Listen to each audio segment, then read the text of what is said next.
Hello, my name is Dan Smith, and I want to talk about an issue in education that I believe has implications for our democratic society, and that is diversity in STEM education. So, what is STEM education? Well, STEM education is a coming together of science, technology, engineering, and mathematics in the classroom, particularly an integrating of these disciplines.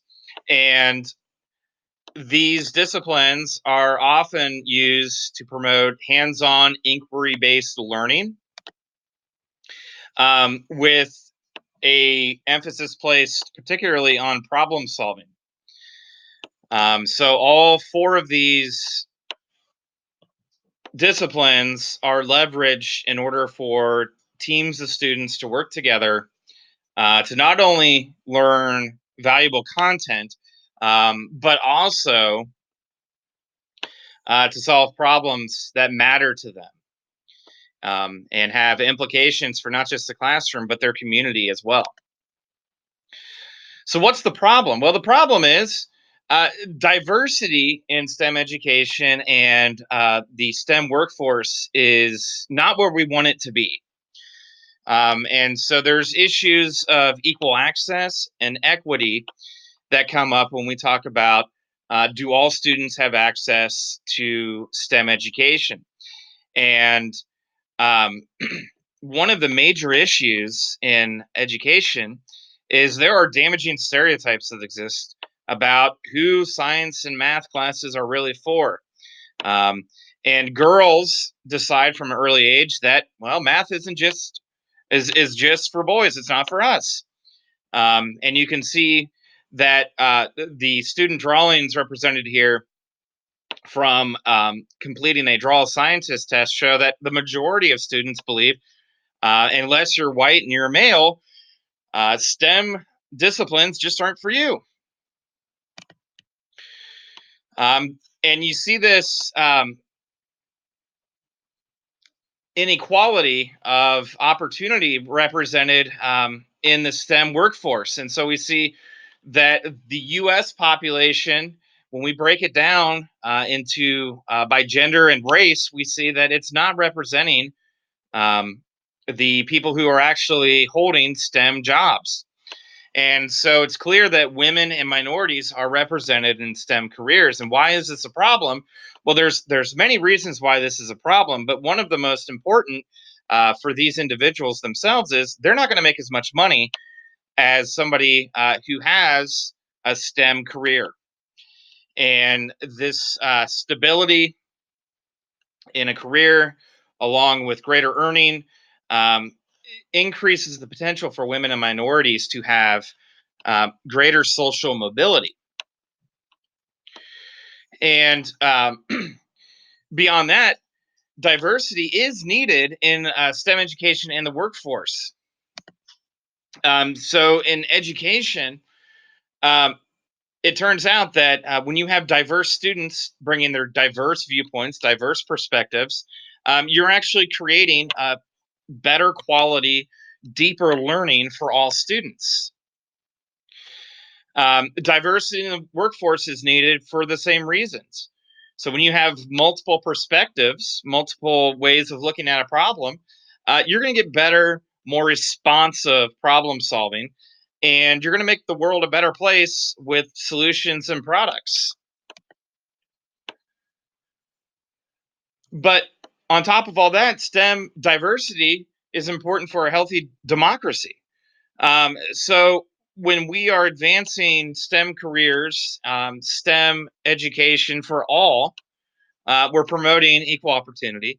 We're promoting the inclusion of varied perspectives, and we're giving a lot of people hope for a better future. And each of these is very critical to promoting democracy, according to the great John Dewey.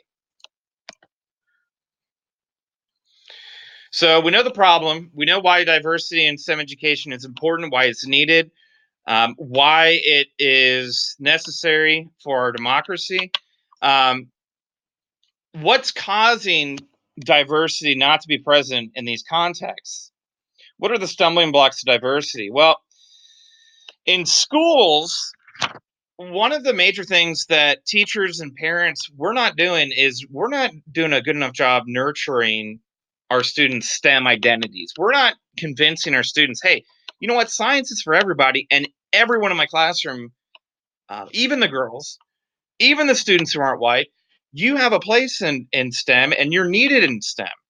And then, um, kind of as a foundation, to not taking the steps to nurture our students in the right ways is a lot of times we have an implicit bias about who can do well.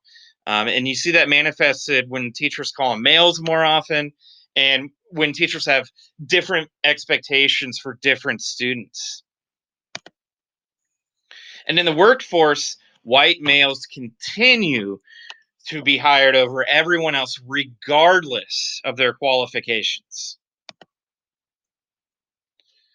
So, what are some ways that we can make diversity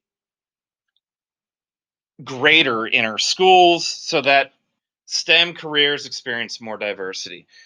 Well, one way is access to the STEM curriculum.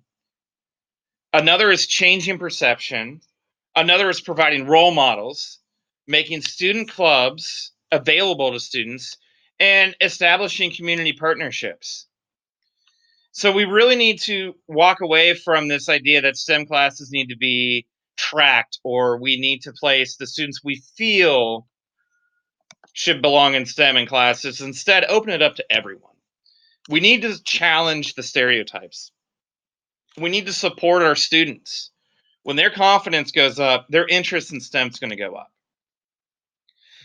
Very critically, students need role models in STEM that look like them. They need to believe that, hey, somebody that looks like me, somebody that has a background like me can do this. They need proof, not just a teacher telling them. They need to work with people taking STEM classes or working in a STEM career. Students need a space to help one another achieve their goals in STEM education. And this is where after school clubs would be a perfect place to foster STEM interest, disrupt stereotypes, and build students' confidence. We also need to establish partnerships with the community. This is going along with mentoring, but also we need to use the resources and the people in our communities to make our STEM education more authentic and more meaningful to our students. So, if we can make STEM education available to all our students, if we can truly believe and support our students that they can be successful in STEM education, we're going to be making education more equitable. We're going to be making the outlook for our country better. We're going to be creating more jobs. We're going to be more competitive in the global workforce. We're going to be creating better solutions to problems that we have that affect all of us.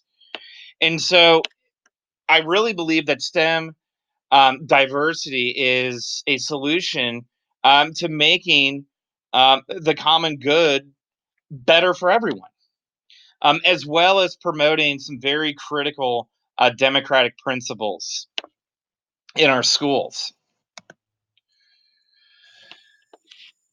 This is my reference page. I used a lot of resources from uh, this class as well as my STEM class, and I tied it into my profession as a fifth grade math teacher.